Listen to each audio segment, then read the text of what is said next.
That's why a lot of people with cognitive dissonance hate slam because it exposes things about your writing. It does. There's this white poet. She wrote a whole book about her time in slam, and she has a lot of like prejudice things to say about black poets. It's like, oh, they use their trauma to win. You suck. You wasn't beating white poets. Yeah, you were terrible. It wasn't like you was the champion of Portland and then you came to Southern Fried and got your ass whooped. You're just bad at spoken word. You couldn't get people to relate to you. So I love the way that slam forces people to face some of the harshest critiques. And that for me is how I exist in this art form. That's how I get better. It's a necessity. Yeah. Yeah. I also look at slam as the game that it is. Like at the end of the day, the shit is a game.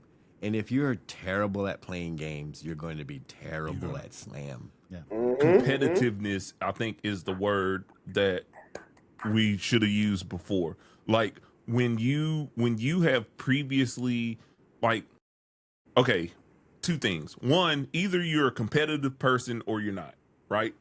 True.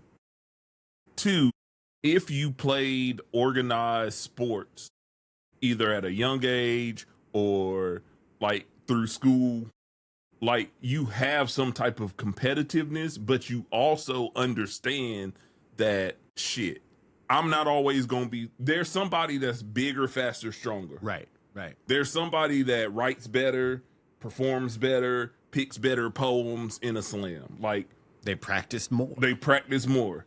Like you just understand those things so you don't take it like, I know, so I don't slam much now, but I know when I've done my best in slams, and I know when I just kind of like, I was at a slam and did a poem. You know what I mean? And I think when you are a person that is competitive or knows yourself, I guess, like, you know, like, okay, I just came out here to do a poem and I did my poem. I'm good.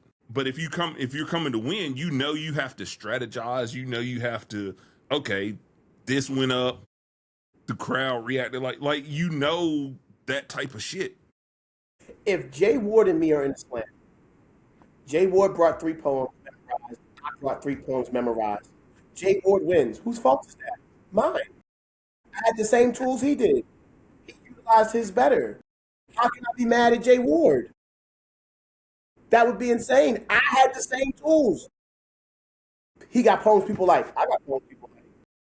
He got poems that score high. I got poems that score high. He called his in the right order, mine in the wrong order. Why would I be mad at the man? It's a simplicity to it that I don't think certain people understand. The other thing is, I agree with you completely. The slams I've lost, I promise you, somewhere in the middle of my poem, like, you are losing this. Yeah. Yeah. This performance is awful. You are not giving it. You did not practice. This is the wrong poem. This is the wrong. You can feel it. Yeah.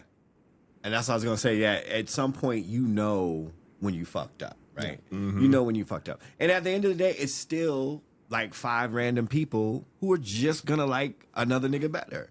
And sometimes you just got to eat that. You be like, you know what? I did everything I was supposed to do. And they just liked him better. Yeah. And it doesn't mean that I stink. It just means tonight it was Jay Ward's night. Yeah. Tonight it was Jamal's night. And I've been in many of those slams. Like, I know I fucking killed it. I know I did everything I could. But you know what? The poems I had weren't enough or weren't the ones they wanted to hear. And, but that also informed me, like, you know what? Time to expand the old catalog. Time to, like, expand what we doing. Time to really grow what we have.